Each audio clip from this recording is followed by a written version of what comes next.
Going on, dudes and dudettes? So late last night and on Monday, actually, free agency, Sam Darnold, the ex-USC quarterback, did sign a 1-year, around $10 million deal, I believe, with the Minnesota Vikings. So obviously they did make a move after losing Kirk Cousins to Atlanta, but I'm pretty sure they're still going to draft a quarterback, and I have some pretty big rumor later in this video that could involve pretty star player from Minnesota maybe going to LA. Just a little tease for you, but yeah, maybe that's where they can end up getting their new franchise quarterback for the future. But yeah, overall, it's a pretty good signing for them. He isn't horrible. He did get some playing time here and there with the 49ers and didn't look bad, so we'll see what he can do if he ends up becoming the starter there in Minnesota. A couple of the all Pac-12 honors were given out to a lot of USC guys this last couple of days, and Isaiah Collier, the star freshman, was given an all-freshman team honor. Kobe Johnson was given an all-defensive team honor.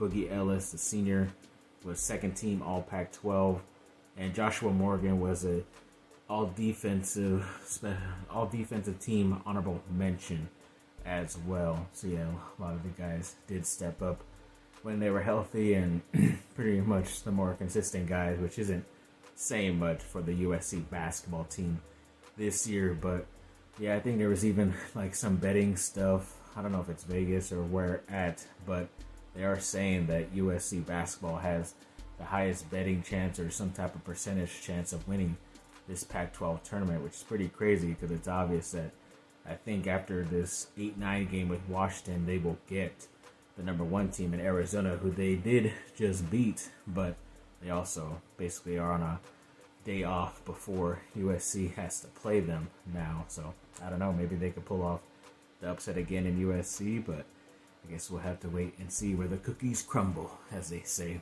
And then, yeah, there was a 4-star offensive lineman, Mario Nash Jr., I believe he was. I think he did recently set up an official visit to USC on June 7th. So yes, once again, another big-time guy coming in those later months, in a couple of months. But after a lot of these guys visited to last year, they did sign and commit to USC. A lot of those guys did stay as well with their commitment. So maybe this is another guy as well for the future of USC football, but we'll have to wait and see. Yes, a top 100 receiver, Daylon McCutcheon, did recently say to like On3 and a lot of those other recruiting places that there are 3 teams that are pretty much heavily recruiting and pursuing him, and USC is one of those 3. So yes, I'm glad that at least USC, one of my teams, is trying to get a really talented player. It's not surprising that it is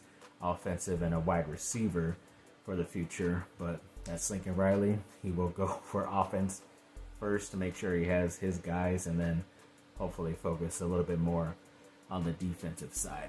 Hopefully. There was a 247 report out there, or some type of thing talking about the playoffs coming up, that they listed like 4 or 5 teams that could cause like, madness or something crazy for the playoff.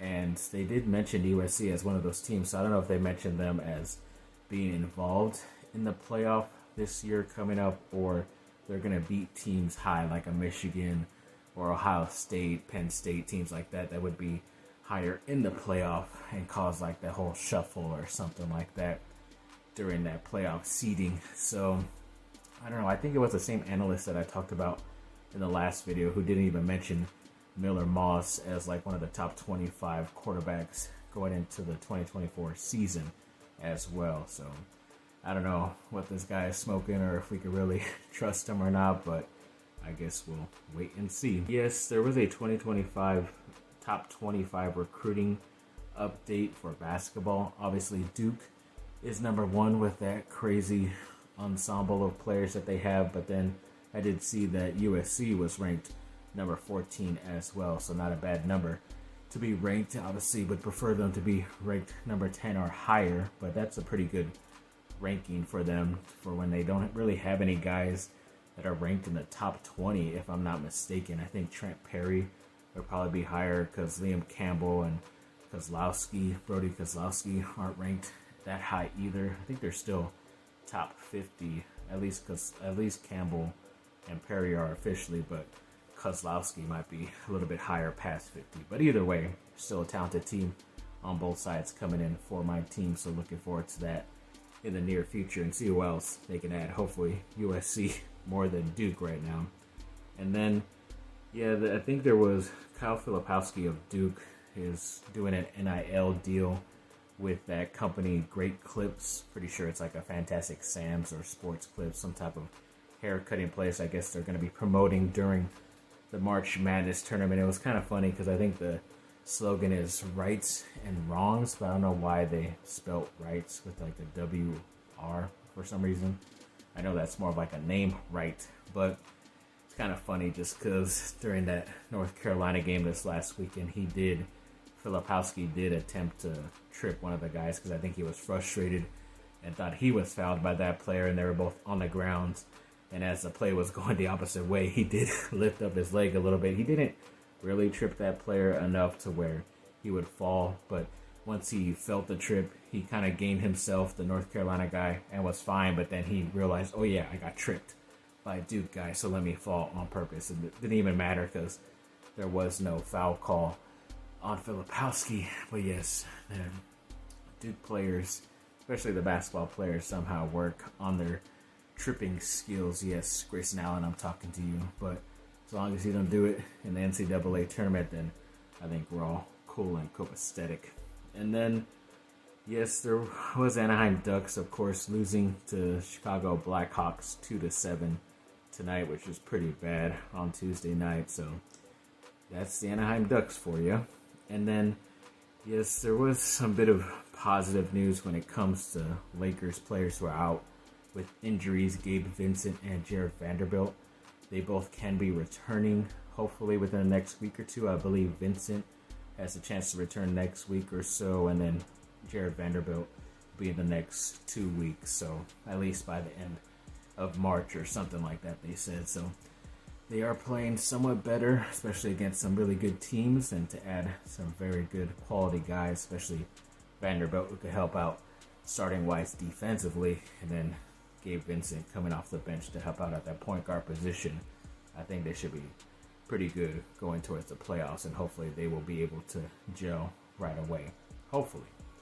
And then a couple of bit of Chargers news. Yes, Derek Watt, the ex-fullback, he announced his retirement today on Tuesday. So yes, thank you for his service, for being drafted by the Chargers and making the Chargers roster for a couple years. But yes, he did go off. I think it was to Pittsburgh or something like that to join up with one of his brothers. So yes, thank you for your service as a Charger, buddy. And then, yes, there was the other day, I didn't realize it till I saw it today, but the Chargers put like free agency tenders, they call it, on two players, the kicker Cameron Dicker, and then the tackle Foster Sorrell. So if a team wanted to sign any of those guys, then I believe the Chargers would recoup back a draft pick or something like that. I don't think they get back money. I think they just get a draft pick if somebody gets signed. But that's kind of like the same thing, I guess. Or, I don't know, maybe it's like a contract, like a restricted free agent in the NBA, where a player can go get a contract from another team, but then his team that he's with right now has the ability to match that contract, and then he just stays with this team that he is already in. It probably is something like that. Surprised they didn't just work out a long-term deal with Dicker, because he's been a really good kicker for them, and Sorrell's kind of like a guy I can say he can leave or go. It doesn't really matter to me, but that's where we stand right now with those guys. And then, yes, there was another guy who did sign with another team, tight end Gerald Everett of the Chargers did sign with the Chicago Bears for like a 2-year deal. So that's once again another invisible draft pick coming towards the Chargers in this year's draft. So looking forward to seeing where that lands. So yes, at least 3 more extra picks, hopefully. So yeah, that's going to be pretty cool for them.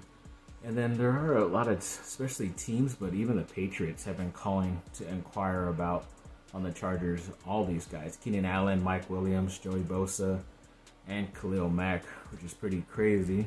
But they are probably trying to add because they could probably take on a lot of contracts with a lot of money that they have and their salary. So they're trying to get one of these guys and all this stuff. But there was a pretty big rumor out there that Justin Jefferson was pretty upset knowing that his team only signed Sam Darnold and none of the other top free agent quarterbacks. So he knew they were going to probably go in a rebuilding mode right now and kind of might want to get traded. And one of those teams thrown out there was, of course, the LA Chargers, because a lot of people threw out the scenario of adding Mike Williams, who has a pretty nice contract, but that helps out money-wise. But then maybe pick swapping, so the Chargers will still get like the 11th or 12th pick in this year's draft, but Minnesota now picks at number 5 to get their quarterback. The Chargers will most likely have to give up 2 to 3 more future picks, whether it's this year or next year's draft as well. But I don't know, we'll have to see, because I know by some point Wednesday they have to get, salary compliant and either let go of Mike Williams or make this trade. They'd be able to get the top wide receiver in the NFL in Justin Jefferson. So looking forward to seeing how this shakes out. Definitely to get one of the best guys out there on the team, and they're still able to keep like a Keenan Allen as well. I think Justin Herbert will be very happy, and thankfully they have guys like Jim Harbaugh and Joe Ortiz calling the shots there with the Chargers.